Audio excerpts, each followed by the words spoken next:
Complex number, numbers क्या होते हैं? अगर पूछा है व्हाट इज नंबर, क्या बोलेंगे?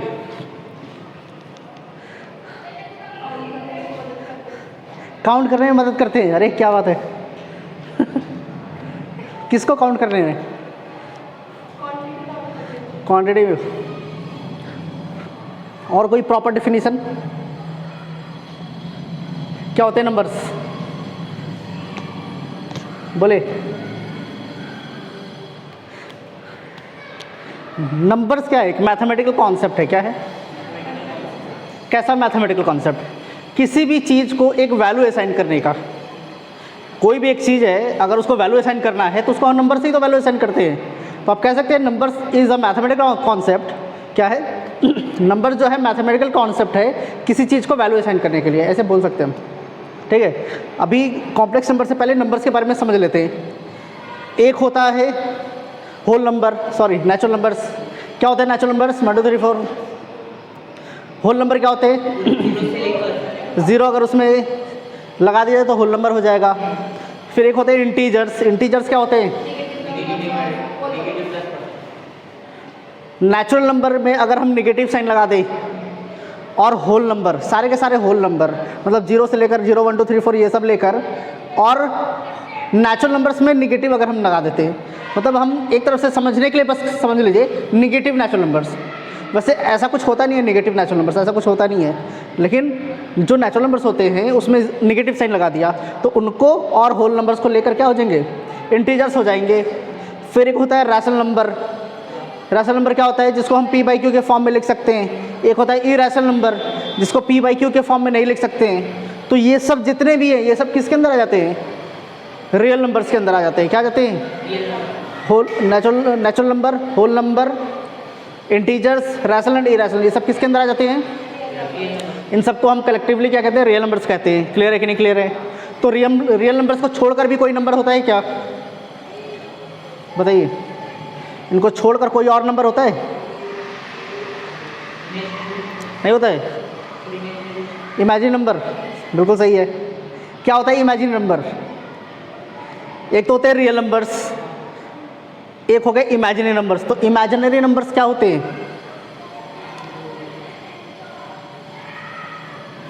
बोले। इमेजिनरी नंबर्स होते हैं square root of any negative real number. क्या होता है? Square root of any negative real number. जैसे एग्जांपल, हम स्क्वायर रूट ऑफ -4 ले लेते हैं, तो अंडर रूट -4 है, क्या होगा इसका आंसर? क्या होगा बताइए? अरे अंडर रूट 4 कितना होता है? 2। तो अंडर रूट -4 कितना हो जाएगा? -2 होगा ना? अरे होगा कि नहीं होगा भाई? इतना डर क्यों रहे? होगा कि नहीं होगा? अंडर रूट -4 -2 नहीं होगा, गलत है। कैसे हो जाएगा भाई? अगर अंडर रूट 4 है तो अंडर रूट 4 को हम 2 × 2 लिख सकते हैं क्या? एक पेयर बाहर निकले, क्या हो गया? अब अंडर रूट -4 को हम -2 × -2 लिख सकते हैं क्या? लिख सकते हैं? नहीं लिख सकते। तो वही तो बोलना चाह रहे हैं, नहीं लिख सकते हैं। इसको कैसे लिख सकते हैं? -1 × 2 × 2 ऐसे लिख सकते हैं। समझ में आया कि नहीं आया? ये 2 बाहर आ गया, अंदर क्या रह गया? और इसको हम किससे डिनोट करते हैं? आई से डिनोट करते हैं। किससे डिनोट करते हैं?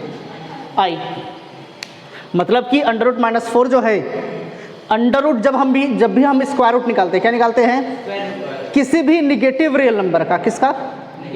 किसी भी निगेटिव रियल नंबर का जब हम स्क्वायर रूट निकालते हैं उसी को हम कहते हैं इमेजिनरी नंबर। मतलब कि क्या है? इमेजिनरी नंबर है। क्या है? Imaginary number.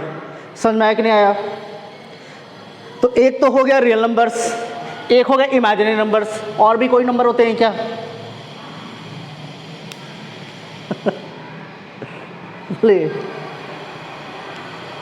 सबसे बड़ा नंबर कौन सा है? वैल्यू थोड़ी पूछ रहे हैं। एक ऐसा नंबर जिसके अंदर सब कुछ आ जाता हो, जैसे रियल नंबर के अंदर आता है integers, rational, irrational, natural, whole number आ जाता है रियल नंबर्स के अंदर। इमेजिनरी नंबर्स के अंदर आ जाता है negative square root of any negative real number. वैसे सबसे बड़ा नंबर कौन सा है? कॉम्प्लेक्स नंबर है। क्या है? कॉम्प्लेक्स नंबर के अंदर सारे नंबर्स आ जाते हैं। मतलब आप कह सकते हैं all the numbers which exist in our universe are complex numbers. सब के सब क्या हैं?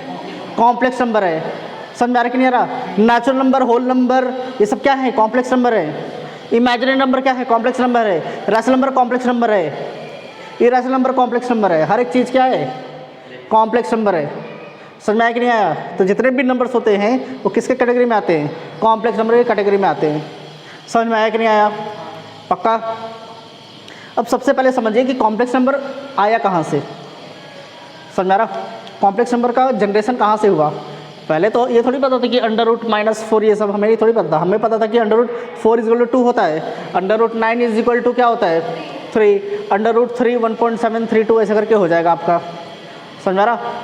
तो जब हम क्वाड्रेटिक इक्वेशन सॉल्व कर रहे थे, क्वाड्रेटिक इक्वेशन, तो एक इक्वेशन निकल कर आया इस टाइप का, x² + 1 = 0। क्या ये क्वाड्रेटिक इक्वेशन है? बोलिए, क्वाड्रेटिक इक्वेशन है ना? क्वाड्रेटिक इक्वेशन में क्या होता है? x² होना चाहिए और उसका कोफिशिएंट 0 नहीं होना चाहिए। और इस इक्वेशन की डिग्री कितनी? डिग्री 2 होनी चाहिए। तो इस इक्वेशन की डिग्री कितनी है? डिग्री कहने का मतलब जो वेरिएबल है उसका मैक्सिमम पावर को ही हम डिग्री कहते हैं। तो इसका इक्वेशन इसका क्या है? डिग्री 2 है। तो ये क्वाड्रेटिक इक्वेशन है। अब जब इसको सॉल्व किया गया, x की वैल्यू निकाला गया, तो x की वैल्यू कैसे होगा? यहाँ हो जाएगा x² = -1, यही तो हो जाएगा। तो अगर अब यहाँ से हमें x की वैल्यू निकालनी है तो हमें क्या करना पड़ेगा? Taking under root both sides. तो x = क्या हो जाएगा? ±√-1। क्या हो जाता है? ±√-1। तो ये अंडर रूट का अंडर रूट आप निकाल सकते हैं क्या? नहीं। तो इसको हम i से डिनोट कर देते हैं। किससे करते हैं? i से डिनोट कर देते हैं। और i को हम क्या कहते हैं? आयोटा। क्या कहते हैं? i को हम क्या कहते हैं? आयोटा कहते हैं।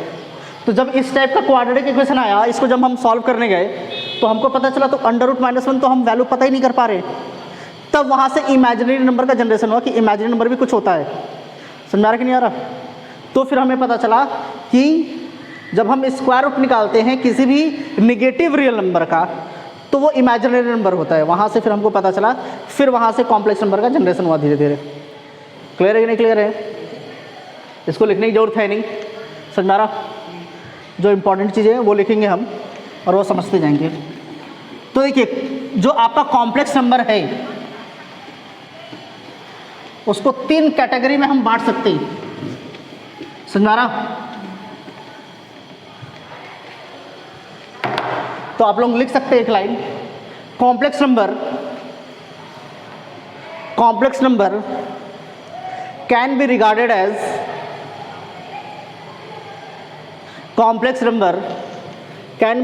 एज अब 3 कैटेगरी में इसको बांट सकते हैं। ध्यान से देखिए, एक होता है प्योरली रियल, एक होता है क्या?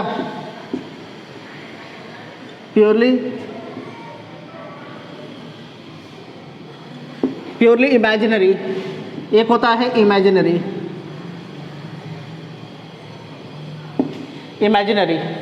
समझ में आया? अब कॉम्प्लेक्स नंबर को हम कैपिटल Z से डिनोट करते हैं। किससे करेंगे? कैपिटल Z से डिनोट करेंगे। तो मान लेते कि एक कॉम्प्लेक्स नंबर हमारे पास Z है। क्या है? कॉम्प्लेक्स नंबर Z जो है वो है हमारा a+ib। क्या है? a+ib हमारा एक नंबर है। Z = a+ib क्या है? एक कॉम्प्लेक्स नंबर है।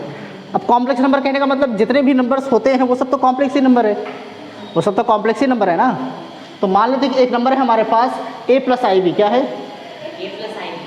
तो इसको हम 3 पार्ट्स में कैटेगराइज कर सकते हैं। अलग अलग हम देख सकते हैं कि अलग अलग रिगार्डेड हम कर सकते हैं।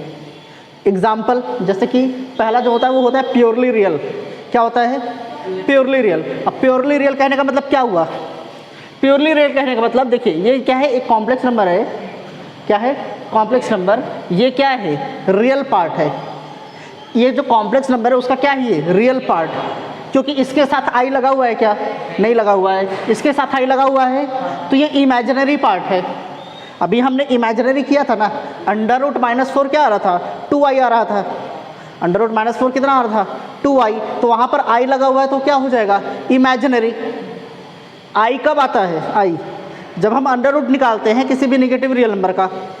वही तो अभी हमने पढ़ा कि किसी भी नेगेटिव रियल नंबर का जब हम अंडर रूट निकालते हैं तो i आता है। तो यहाँ पर i तभी तो आया होगा जब हमने एक नेगेटिव रियल नंबर का स्क्वायर रूट निकाला होगा। समझ आ रहा कि नहीं आ रहा? तो ये इसका क्या है, रियल पार्ट है, और ये क्या है, इमेजिनरी पार्ट है। तो प्योरली रियल हम तब कहते हैं जब b क्या हो, if b is equal to क्या होना चाहिए, 0 होना चाहिए। मतलब कि ये b जो होना चाहिए क्या होना चाहिए, 0। तो अगर b 0 है तो 0 इंटू i कितना हो जाएगा, 0i हो जाएगा। 0i 0 होता है, और यहाँ पर सिर्फ क्या बच जाएगा, रियल पार्ट बच जाएगा। जैसे एग्जाम्पल 5, एग्जाम्पल ले लेते हैं 5 कांस्टेंट वैल्यू है, उसमें i है क्या, क्यों नहीं है भाई, है 5 में i है कि नहीं है कहाँ है है तो 5 + 0i। अगर 5 बोला गया है तो 5 + 0i लिख सकते हैं कि नहीं लिख सकते हैं? 5 क्यों है, क्योंकि वहां पर b की वैल्यू 0 है, तो इसको हम सीधा सीधा 5 भी तो लिख सकते हैं। लेकिन समझने का मतलब तो वही है ना कि 5 + 0i है, वो क्या है, 5 + 0i है। तो अगर इमेजिनरी पार्ट 0 है, इसका मतलब ये जो 5 होगा ये क्या होगा, प्योरली रियल होगा। क्या होगा, प्योरली रियल नंबर है। अगर मैं बोलूँगा 10 क्या है, प्योरली रियल। 2.5 क्या है, प्योरली रियल। -5.10 -5.10 purely real. उसमें i पार्ट है ही नहीं, i पार्ट है लेकिन उसका कोफिशिएंट क्या है, 0 है। समझ में आ रहा कि नहीं आ रहा? तो ये क्या हो गया, प्योरली रियल हो गया। अब प्योरली इमेजिनरी कहने का मतलब क्या हुआ,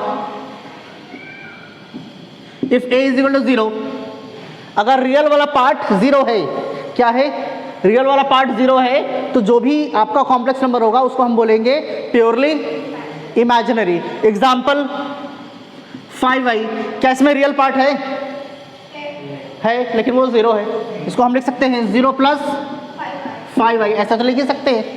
तो रियल पार्ट है लेकिन रियल पार्ट 0 है, तो रियल पार्ट अगर 0 है तो क्या हो जाएगा, वो प्योरली इमेजिनरी। क्या हो जाएगा, प्योरली इमेजिनरी। क्लियर है कि नहीं क्लियर है?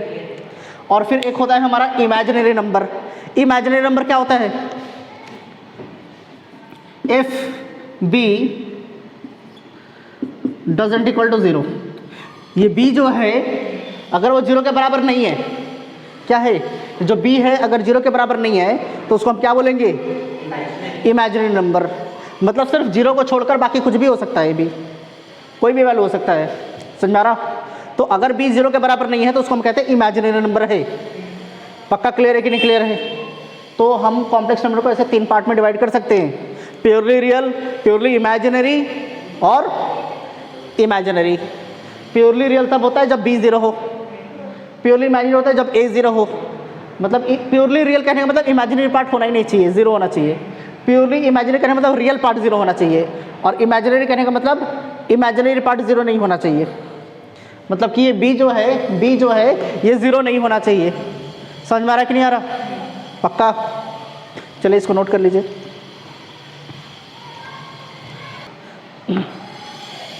हो गया?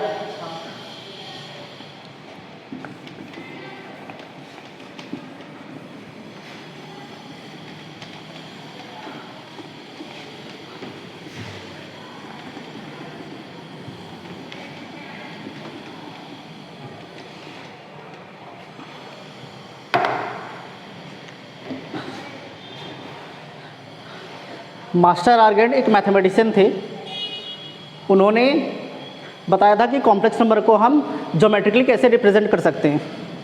कॉम्प्लेक्स नंबर को हम ज्योमेट्रिकली कैसे रिप्रेजेंट कर सकते हैं, समझ आया? तो उन्होंने जो प्लेन बनाया था उसको हम कहते हैं आर्गेंट प्लेन। क्या कहते हैं? Argand plane. एक होता है कार्टेशियन कोऑर्डिनेट सिस्टम। क्या होता है? कार्टेशियन कोऑर्डिनेट सिस्टम में क्या होता है, X X Y C Z axis. लेकिन आर्गेंट प्लेन में क्या होता है, आर्गेंट प्लेन में हम कॉम्प्लेक्स नंबर को रिप्रेजेंट कर सकते हैं, ज्योमेट्रिकली रिप्रेजेंट कर सकते हैं, और उसमें होता है रियल एक्सिस और इमेजिनरी एक्सिस। क्या होता है? क्योंकि जो कॉम्प्लेक्स नंबर होगा हमारे पास, एक होगा रियल पार्ट, एक होगा इमेजिनरी पार्ट। तो जो हमारा आर्गेंट प्लेन होता है वो कैसा, उसमें कौन कौन से एक्सिस होंगे? एक होगा रियल एक्सिस, एक क्या होगा? Imaginary axis. जैसे कि हम कहते हैं एक हमारे पास कॉम्प्लेक्स नंबर है z is equal to a plus i b, ये है। तो जब हम इसको रिप्रेजेंट करेंगे आर्गेंट प्लेन में, तो ये क्या है आपका? रियल एक्सिस, और ये क्या है? Imaginary axis. ये क्या है? Negative direction of real axis, और ये क्या है? Negative direction of imaginary axis. समझ में आ रहा है कि नहीं आ रहा? अब अगर इस z को आपको प्लॉट करना है तो यहां पर रियल पार्ट कैसा है? रियल पार्ट तो पॉजिटिव है ना, और इमेजिनरी पार्ट भी कैसा है? तो ऐसा कौन सा क्वाड्रेंट है जिसमें रियल पार्ट भी पॉजिटिव होगा, इमेजिनरी पार्ट भी? तो मान लेते हैं ये पॉइंट P किसको रिप्रेजेंट कर रहा है? इस कॉम्प्लेक्स नंबर को रिप्रेजेंट करता है। मान लेते कि एक पॉइंट P है आर्गेंट प्लेन में जो इस कॉम्प्लेक्स नंबर को रिप्रेजेंट करता है। तो रियल पार्ट पे आपको कितना चलना है? रियल पार्ट पे कितना चलना है? यही तो चलना है।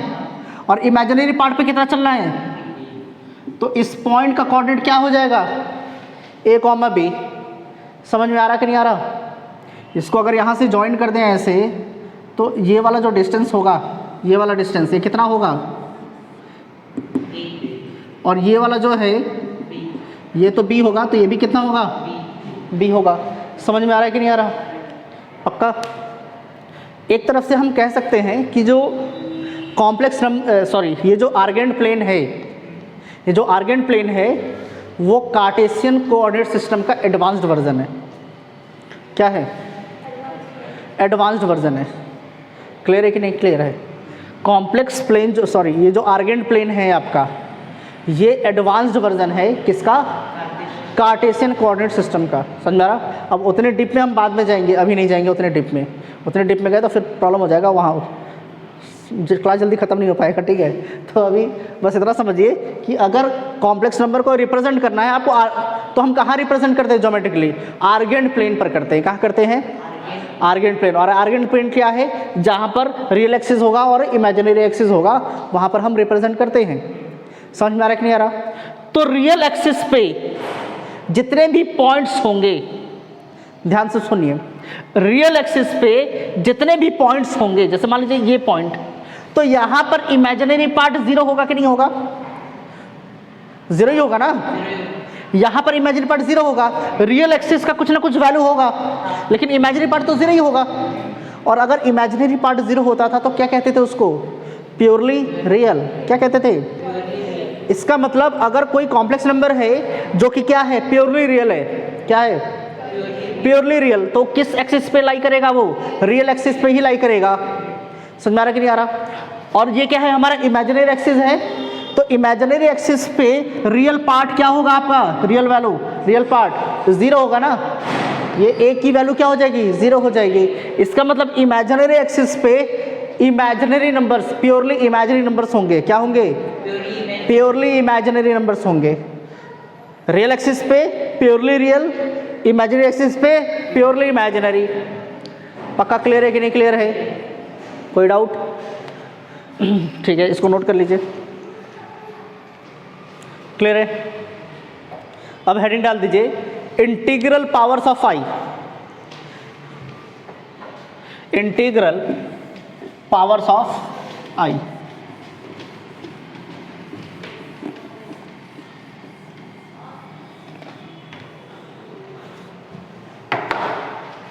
ठीक है, पढ़ाया था क्या? आई की वैल्यू कितनी होती है? Under root -1। तो आई को हम आई ही लिख देंगे। क्लियर? अगर हम बोलते हैं आई स्क्वायर, तो आई स्क्वायर मतलब अंडर रूट -1 का स्क्वायर। अब अंडर रूट -1 का स्क्वायर कितना हो जाएगा? -1 ही तो होगा ना। अगर ऐसे बोला जाए अंडर रूट -1 स्क्वायर, तो ये स्क्वायर और ये अंडर रूट क्या हो जाएगा? और क्या आ जाएगा? -1 ही तो आएगा। पक्का? फिर अगर बोल दे आई क्यूब, तो आई क्यूब कितना हो जाएगा? आई क्यूब को हम आई स्क्वायर इंटू आई लिख सकते हैं। ऐसे लिख सकते हैं कि नहीं? आई स्क्वायर इंटू आई लिख सकते हैं। तो आई स्क्वायर की वैल्यू कितनी है? -1 इंटू आई कितना हो जाएगा? -i। क्लियर। फिर हो गया i to the power 4। I to the power 4 को हम ऐसे लिख सकते हैं कि आई स्क्वायर स्क्वायर लिख सकते हैं ऐसे। आई स्क्वायर की वैल्यू कितनी है? -1 का स्क्वायर कितना हो जाएगा? +1 ही तो हो जाएगा। ठीक है, फिर आगे बढ़ते हैं। आई टू दी पावर 5, तो आई टू दी पावर 5 को हम i to the power 4 dot i लिख सकते हैं कि नहीं लिख सकते हैं? आई टू दी पावर 4 की वैल्यू कितनी है? 1 इंटू आई। फिर आई टू दी पावर 6 में आते हैं। आई टू दी पावर 6, तो आई टू दी पावर 6 को हम ऐसे लिख सकते हैं आई स्क्वायर टू दी पावर 3 लिख सकते हैं कि नहीं लिख सकते हैं? आई स्क्वायर कितना होता है? -1 का क्यूब, -1। तो एक चीज़ देखिए, 4 तक तो चल रहा है, 4 के बाद आई आ गया, ये आ गया, फिर क्या आ गया? फिर इसके बाद करेंगे तो क्या आ जाएगा? -i आ जाएगा। कैसे देखिए, आई टू दी पावर 7 कर दें, तो आई टू दी पावर 7 को हम कैसे लिख सकते हैं? I to the power 6 dot i लिख सकते हैं। और आई टू दी पावर 6 कितना है? -1 इंटू आई। आ गया कि नहीं आ गया -i? मतलब कि हर एक 4 कंसेक्यूटिव पावर्स के बाद वो क्या होते हैं? रिपीट होते हैं वैल्यूज। इसके बाद क्या आ जाएगा आपका? फिर से 1 आ जाएगा। फिर करेंगे क्योंकि आई टू दी पावर 8 हो जाएगा, और आई टू दी पावर 8 कहने का मतलब i square to the power 4। I square होता है -1, -1 के पावर में 4 करेंगे तो 1 हो जाएगा फिर से। तो मतलब फिर से ये आएगा 1 तक। उसके बाद फिर आगे बढ़ेंगे तो फिर से यहाँ से रिपीट करता चलेगा, वो फिर से रिपीट करता चलेगा। समझ में आ रहा कि नहीं आ रहा? पक्का? लेकिन इसमें एक चीज़ आप लोगों को समझना है, कंसेक्यूटिव 4 टर्म्स को अगर हम ऐड करते हैं तो हमेशा 0 आएगा। कंसेक्यूटिव 4 पावर्स होने चाहिए, कंसेक्यूटिव होने चाहिए। जैसे कि ये चारों को हम ऐड कर दिए तो +i -i, -1 + 1, तो ऐड करने से क्या आ जाएगा? अब मान लीजिए इसको ले लेते हैं, यहाँ से 4 इनको ले लेते हैं, थोड़ा नीचे से देख लेते हैं यहाँ से। तो यहाँ पर क्या है? -1, और यहाँ पर क्या है? यहाँ पर क्या है? -i, और यहाँ पर क्या है? तो ये भी तो 0 हो गया। और कहीं इसको ले लेते हैं, 1 2 3 4 इसको ले लेते हैं, तो -i + i क्या हो जाएगा? +1 -1। जब इसका मतलब कि अगर आपको टर्म्स दे रखा है ऐड करने के लिए, क्या दे रखा है? टर्म्स दे रखा है ऐड करने के लिए, और उनके पावर्स कंसेक्यूटिव हैं। क्या है? तो 4 अगर कंसेक्यूटिव टर्म्स है, उनके अगर पावर्स वो है तो उनको ऐड करने से क्या आ जाएगा? हमेशा 0। उसको बार बार सॉल्व करने की जरूरत है नहीं। पक्का क्लियर है कि नहीं क्लियर है? कर सकते हैं? चलिए इसको नोट कीजिए, फिर एक क्वेश्चन देता हूँ मैं आप लोगों को।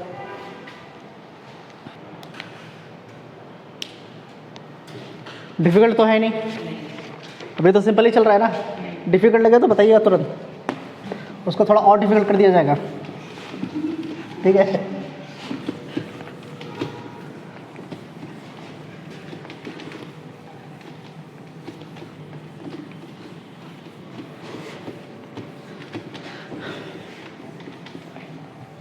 प्रॉब्लम वहाँ आ जाती है जब प्रैक्टिस स्टूडेंट्स नहीं करते। मैथमेटिक्स तो बहुत आसान होता है, लेकिन अगर प्रैक्टिस नहीं किया तो वो चीज़ थोड़ा थोड़ा करते करते ज़्यादा हो जाता है, फिर वो हेडेक हो जाता है सब आपके लिए। थ्योरेटिकल में क्या है? थ्योरेटिकल में पढ़ा, लास्ट मोमेंट में भी कुछ पढ़ेंगे तो कुछ ना कुछ तो समझ में आ जाता है। मैथमेटिक्स में ऐसा नहीं होता। मैथमेटिक्स में करने बैठे और 1-2 क्वेश्चन अगर सॉल्व नहीं हो तो दिमाग ख़राब। उसके बाद क्या करता है? कॉपी बंद, फ़ोन में घुस जाएंगे तो सो जाएंगे। ऐसे ही तो होता है। तो मैथमेटिक्स में शुरुआत से ही प्रैक्टिस करते रहना चाहिए, सबसे ज़्यादा प्रैक्टिस करना चाहिए मैथमेटिक्स। मेरा लिखिए क्वेश्चन, लिखिए find the value of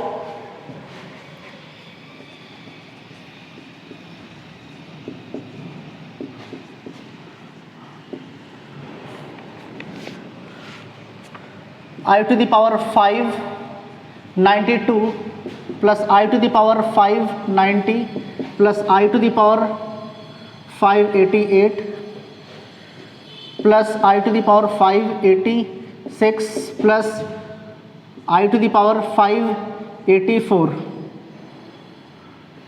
upon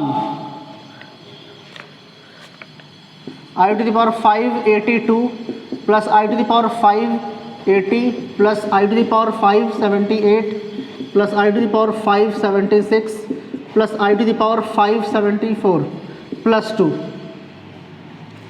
ये एक्सप्रेशन दे रखा है, इसका आप लोगों को क्या करना है? वैल्यू निकालना है। कैसे निकालेंगे वैल्यू? बोलिए। सॉल्व करके निकालेंगे, सिंपल सी बात है। और कैसे निकालेंगे? सॉल्व करके तो निकालेंगे। करिए, ट्राई कीजिए।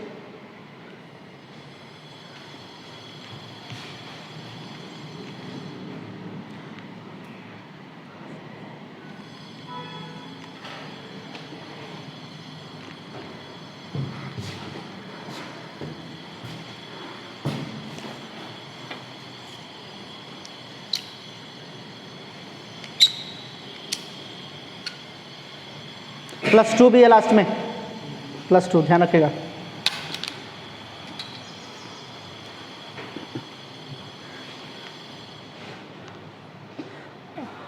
अब आप लोग एक एक आई का वैल्यू मत पता करने लगेगा वहाँ पर, समझ में आ रहा है?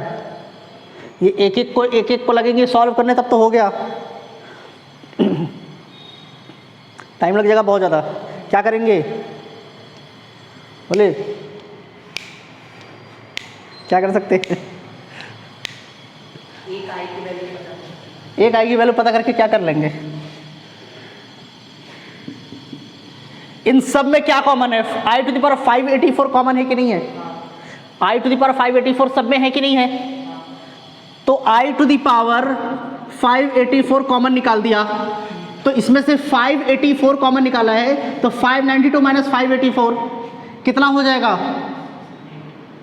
आई टू द पावर क्या बच जाएगा? 8 प्लस यहाँ पर क्या बचेगा? I to the power 6। यहाँ पर क्या बचेगा? आई टू द पावर, यहाँ पर क्या बचेगा? I to the power i square. और यहाँ पर क्या बचेगा? यही तो बचेगा ना, बोलिए। और इनमें क्या कॉमन है? आई टू द पावर 574 कॉमन है, निकाल देंगे। आई टू द पावर 574, यहाँ पर 574 निकाले तो कितना हो गया? आई टू द पावर,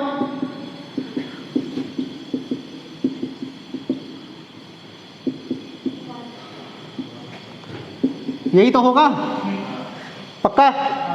हटा दे इसको, सेम ही सेम तो है, कट गया क्या?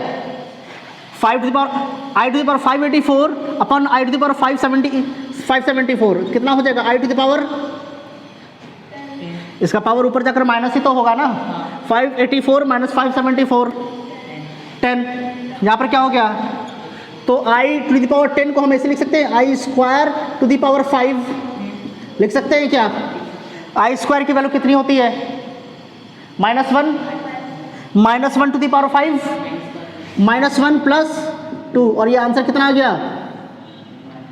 तो उसका आंसर क्या आ गया? 1 आ गया।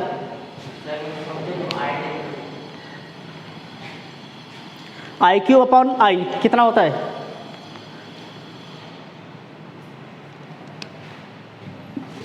आई क्यूब अपॉन आई कितना होता है भाई? क्या? आई स्क्वायर ही तो होगा, बेस सेम है और एक डिवाइड हो रहा है, तो इसका पावर क्या है? ऊपर जाकर क्या होगा? ऊपर जाकर क्या होता है? माइनस ही तो होता है। तो 3 - 1 कितना हो जाएगा? 2 ही तो होगा। तो वैसे ही तो करते हैं। अगर आपको पावर सॉल्व करने है कैसे सॉल्व कर पाएंगे? यहाँ पर क्या पावर है? यहाँ पर क्या है? ये पावर ऊपर जाकर माइनस होगा, तो 584 माइनस 574 कितना हो जाएगा? तो वही तो लिखा है हमने।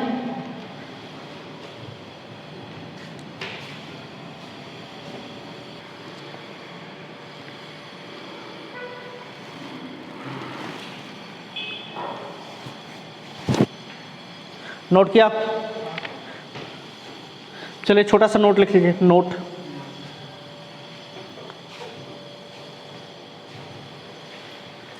अगर हम नंबर सिस्टम का प्रॉपर सबसेट्स देखें तो प्रॉपर सबसेट्स कैसा होगा? बोलिए, इसको मिटाए क्या हो जाएगा?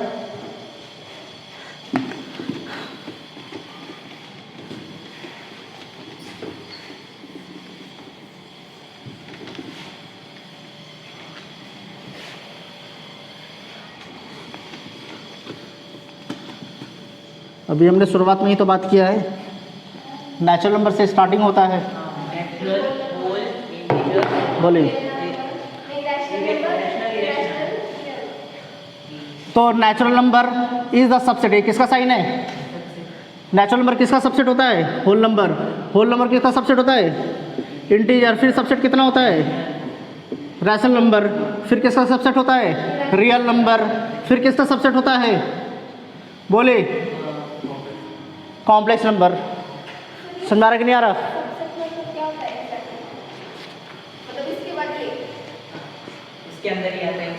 आप सबसेट हैं क्लास 11th के, आप सबसेट हैं इस समय क्लास 11th के।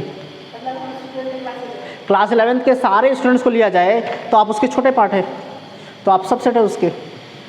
समझ आ रहा? क्लियर है कि नहीं क्लियर है? सब आ गया उसके अंदर, क्यू के अंदर, क्यू के अंदर सब आ गया। ठीक है, क्लियर है कि नहीं क्लियर है? तो ये पहला पॉइंट था। वैसे सबसेट का साइन थोड़ा सा ऐसे दीजिए, ऐसे दिया करिए।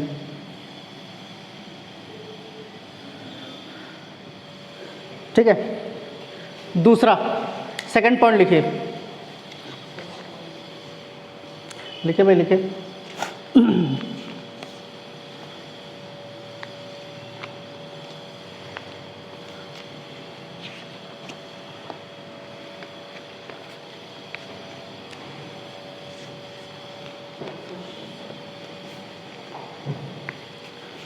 देखा,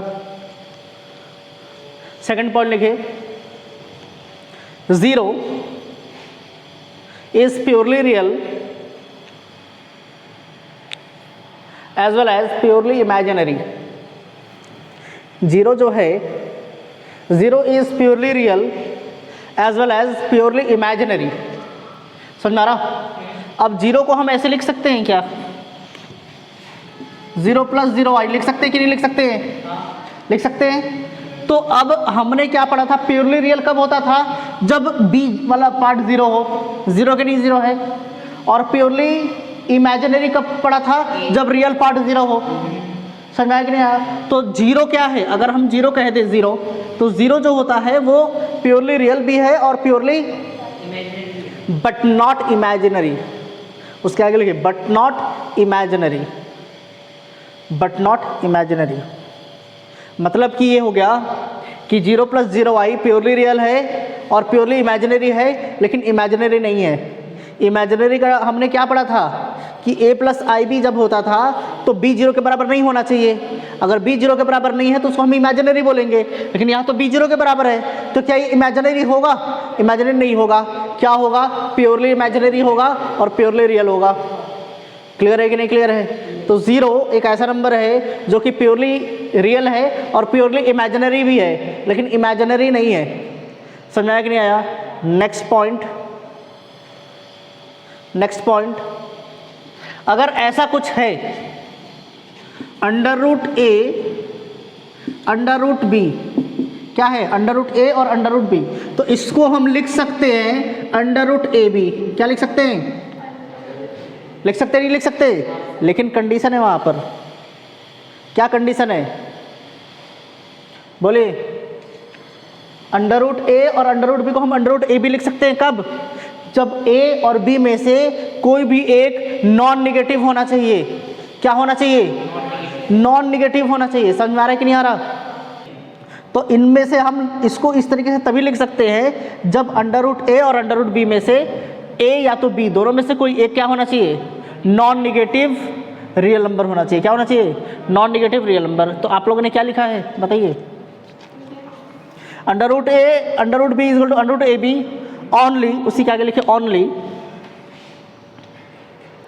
only if at least, only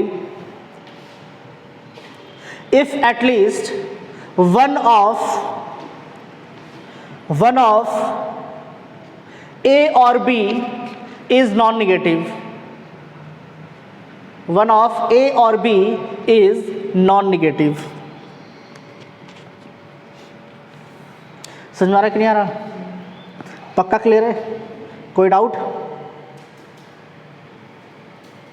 एक और पॉइंट लिखिए, Z1 स्क्वायर, नेक्स्ट पॉइंट में लिखना है Z1 square plus Z2 square, Z1 square plus Z2 square is equal to 0। Is equal to 0।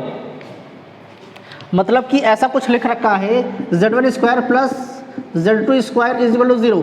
इसका मतलब क्या है? इसका मतलब ये नहीं है कि z1 0 के बराबर होगा और z2 भी 0 के बराबर होगा। इसका मतलब ये नहीं है। ये z1 square plus z2 square, इसका कहने का मतलब क्या है? z1 एक कॉम्प्लेक्स नंबर है, z2 भी एक कॉम्प्लेक्स नंबर है। तो जब इसका स्क्वायर कर रहे हैं और इसका भी स्क्वायर कर रहे हैं और ऐड कर रहे हैं, क्या कर रहे हैं? ऐड करने से 0 आ रहा। इसका मतलब ये नहीं होगा कि z1 0 होना चाहिए और z2 भी 0 होना चाहिए, तभी तो 0 प्लस 0 0 आएगा। बोली तभी तो आएगा। लेकिन इसका मतलब ये नहीं है कि z1 भी 0 हो जाएगा और z2 भी 0 हो जाएगा। इसका मतलब क्या है कि अगर, इसका मतलब है कि z1 if z1 is equal to 1 plus i, z क्या है? z अगर 1 प्लस आई है देन z2 क्या हो जाएगा? 1 माइनस आई। z2 क्या हो जाएगा? 1 माइनस आई हो जाएगा। समझ में आ रहा? तो जब भी अगर z1 square plus z2 square equal to 0 दे रखा है, इसका मतलब z1 अगर 1 प्लस आई है तो z2 क्या हो जाएगा? 1 माइनस आई। अगर z1 1 माइनस आई है तो z2 क्या हो जाएगा? 1 प्लस आई हो जाएगा। अब ऐसा क्यों? इसका स्क्वायर कर कर ऐड करने से 0 आना चाहिए कि नहीं आना चाहिए? आना चाहिए। स्क्वायर करें क्या? चलिए यहाँ पर साइड में कर लेते हैं।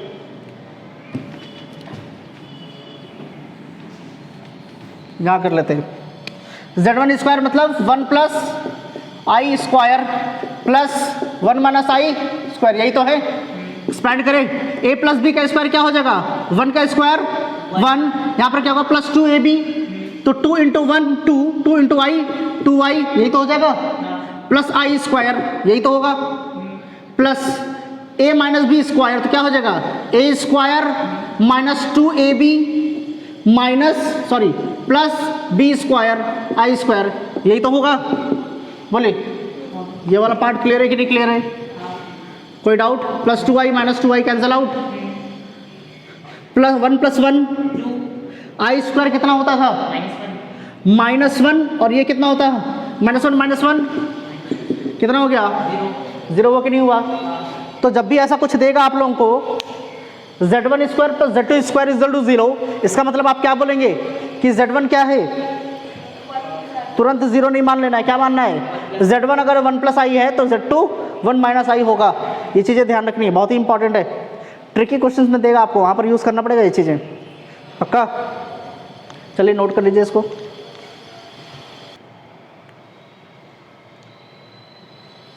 हो गया? अब हेडिंग डालिए, इक्वालिटी ऑफ कॉम्प्लेक्स नंबर।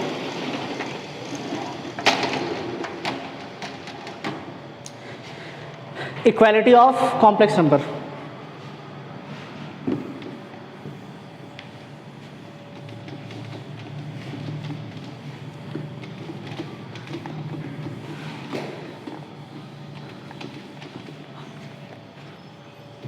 अगर दो कॉम्प्लेक्स नंबर दिए गए हैं, क्या दिए गए? दो कॉम्प्लेक्स नंबर दिए गए हैं। z1 मान लेते हैं x1 प्लस आई y1 दे रखा है और z2 दे रखा है x2 प्लस आई y2। समझ में आ रहा? ये दे रखा है और आपसे बोला है कि z1 और z2 बराबर है। क्या है? बराबर है। If z1 is equal to z2, इसका मतलब x1 plus i y1 will be equal to x2 plus. तो दो कॉम्प्लेक्स नंबर तभी बराबर हो सकते हैं जब उनका रियल पार्ट बराबर हो और इमेजिनरी पार्ट दोनों बराबर हो। दो कॉम्प्लेक्स नंबर दिए गए हैं और दोनों कॉम्प्लेक्स नंबर बराबर दे रखा है कि दोनों कॉम्प्लेक्स नंबर बराबर हैं। इसका मतलब ये होता है कि पहले कॉम्प्लेक्स नंबर का जो रियल पार्ट होगा दूसरे कॉम्प्लेक्स नंबर का वही रियल पार्ट होना चाहिए, दोनों सेम होने चाहिए। और जो इमेजिनरी पार्ट है और दूसरे का इमेजिनरी पार्ट है वो भी दोनों सेम होना चाहिए। इसका मतलब x1 will be equal to x2 and y1 will be equal to y2। समझ में आया कि नहीं आया? जो रियल पार्ट है वो रियल पार्ट के बराबर होना चाहिए, इमेजिनरी पार्ट के बराबर होना चाहिए, तभी वो बराबर होंगे, वरना उसको कंपेयर करना मीनिंगलेस है। हम कंपेयर नहीं कर सकते कि कौन सा कॉम्प्लेक्स नंबर बड़ा है कौन सा छोटा है, वो मीनिंगलेस है, मतलब ही नहीं है उसका। समझ में आ रहा कि नहीं आ रहा? बस इतना समझना है कि अगर इक्वालिटी दे रखा है तो रियल पार्ट के बराबर होगा, इमेजिनरी पार्ट के बराबर होगा, काम खत्म। समझ में आया कि नहीं आया? पक्का? चलिए नोट कीजिए, एक क्वेश्चन दो इस पे, एक क्वेश्चन करते हैं इस पे।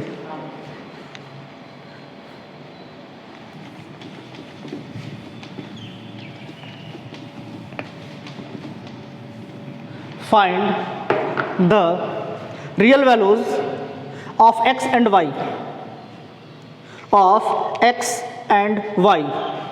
for which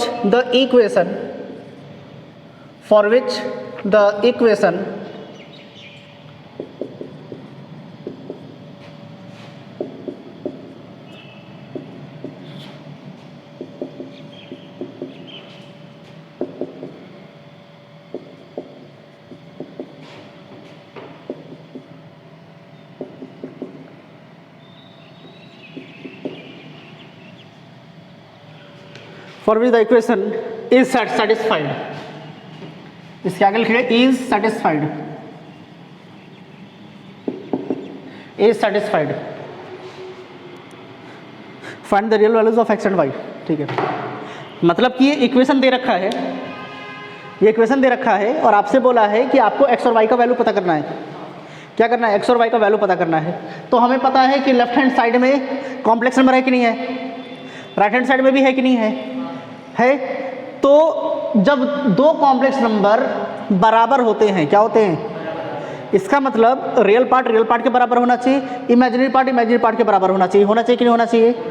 होना चाहिए। तो वैसे ही हम इसको पहले करेंगे। पहले जितने भी आई वाले टर्म्स हैं उनको एक साथ लेकर आएंगे, और जितने भी रियल पार्ट है उनको एक साथ लेकर आएंगे। तो इसको एक्सपेंड करेंगे यहाँ से, ये हो जाएगा x⁴ प्लस 2xi, यहाँ पर कितना हो जाएगा -3x², और ये कितना हो जाएगा -yi, हो जाएगा कि नहीं हो जाएगा? यहाँ पर 3 - 5i +1 + 2yi, हो जाएगा कि नहीं हो जाएगा?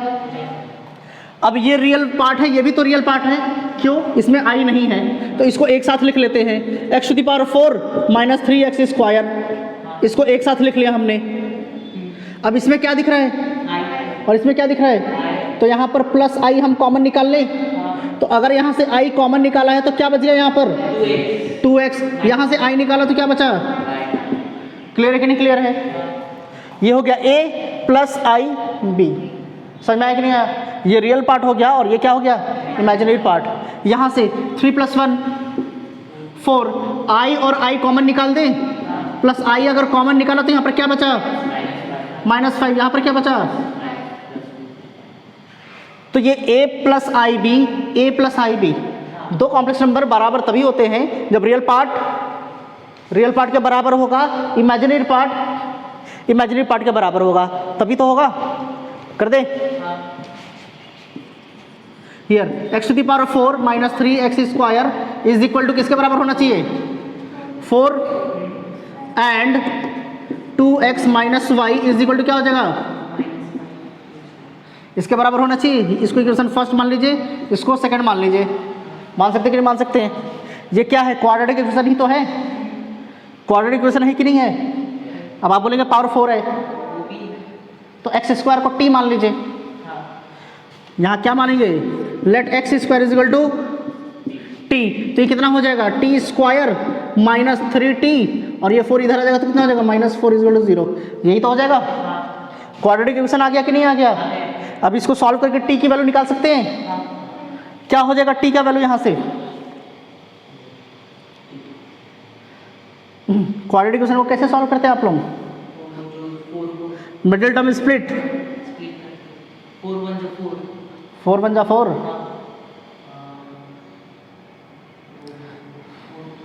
-4 + 1 किस में लेना पड़ेगा? -4, और इसका कोफिशिएंट क्या है? तो -4 × 1 कितना होता है? -4। -4 को इस तरीके से एक्सपेंड करना है कि मल्टीप्लाई करने से हमेशा -4 आना चाहिए, लेकिन जब उसको सॉल्व करेंगे तो -3 आना चाहिए। सॉल्व करने से क्या आना चाहिए? -3। तो -4 + 1 ले लिया हमने। -4 + 1 को मल्टीप्लाई करेंगे तो कितना हो जाएगा? -4 × 1, -4 ही तो आएगा। और जब उसको सॉल्व करेंगे -4 + 1 कितना आ जाएगा? तो किस में हमने किया है? -4 + 1। समझ में आया कि नहीं आया? -4 + 1 में एक्सपेंड कर दिया। अब t का कोफिशिएंट क्या है, इसको 1 से डिवाइड कर देंगे। किससे डिवाइड करेंगे, इसको भी 1 से डिवाइड करेंगे और दोनों का साइन चेंज कर देना है। क्या करेंगे, ये हो जाएगा प्लस, ये क्या हो जाएगा। तो यहाँ से t की वैल्यू कितनी आ गई, t की वैल्यू कितनी आ जाएगी 4, और यहाँ से कितना आ गया -1। ये t की वैल्यू हो गई, किसकी वैल्यू हो गई, समझ में आ रहा कि नहीं आ रहा। अब t की वैल्यू हो गई तो t हमने यहाँ पर किसको माना था, तो यहाँ पर ले लें x² = t के जगह पर तो x² माना था ना, तो x² क्या हो जाएगा 4 और x² = -1। तो यहाँ से x कितना हो जाएगा +-2 हो जाएगा। और इसको नहीं लेंगे, क्यों नहीं लेंगे, नो रियल रूट्स, वो तो इमेजिनरी नंबर आएगा ना यहाँ से। तो इस जब भी हम क्वाड्रेटिक इक्वेशन सॉल्व करते थे तो इमेजिनरी रूट्स आता था तो उसको नहीं लेते थे। यहाँ से क्या हो जाएगा +-2 हो जाएगा। तो x की वैल्यू एक बार +2 हो गई, एक बार x की वैल्यू क्या हो गई, अब इक्वेशन 2 में रख दें। अगर x की वैल्यू +2 रख देते हैं यहाँ पर, इसको थोड़ा सा सॉल्व कर दें, 2x ये 2y जब इधर आएगा तो क्या हो जाएगा -2y और -y -3y = -5, यही तो हो जाएगा ना। x की वैल्यू हमने क्या ले लिया +2, अगर x की वैल्यू +2 लिया तो 2 × 2 4 इधर जाएगा तो हो जाएगा -4, तो -5 -4 -9, माइनस और माइनस कट जाएगा, 3 नीचे आ जाएगा। तो y की वैल्यू इफ x = 2 y = 3,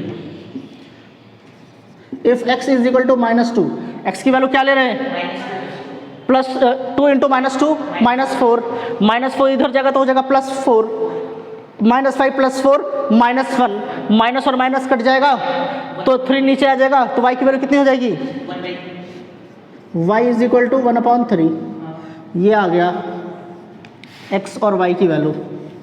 समझ में आया कि नहीं आया, आपको क्या बोला था x और y की वैल्यू तो पता करनी थी, ये निकल कर आ गया x और y की वैल्यू। समझ में आ रहा है कि नहीं आ रहा, पक्का क्लियर है। यहाँ पर x = -1 क्यों नहीं लिया है, क्योंकि -1 का अंडर रूट जब हम निकालेंगे तो i आएगा, क्या आएगा, और x की वैल्यू हमको रियल बोला है क्वेश्चन में। क्वेश्चन पढ़िए एक बार, find the real values of x और y। अगर इमेजिनरी बोलता तो हम इसको लेते, अगर यहाँ से x² क्या है -1 ना, तो इसको अगर x हम करें x = तो क्या हो जाएगा +-i, क्या हो जाएगा, क्योंकि जब हम अंडर रूट ले रहे हैं तो यहाँ पर भी अंडर रूट लेंगे और अंडर रूट के बाहर में +- साइन लगेगा, तो अंडर रूट -1i हो जाएगा। तो यहाँ पर हो गया +-i। लेकिन आपसे क्वेश्चन में बोल रखा था रियल वैल्यूज निकालना है, इमेजिनरी वैल्यूज तो निकालना ही नहीं है। अगर i हम यहाँ पर रखेंगे x और y में तो y की वैल्यू भी इमेजिनरी आएगी, वो नहीं लेना है आपको, सिर्फ रियल लेना था। इसलिए हमने सिर्फ यहाँ से +-2 लिया है, इसको हमने नहीं लिया है। समझ में आ रहा, तो क्वेश्चन पे भी ध्यान देना कि क्वेश्चन में क्या बोल रहा है क्या नहीं बोल रहा है, ठीक है, क्लियर है। नोट करना चाहते हैं करिए, नोट करिए।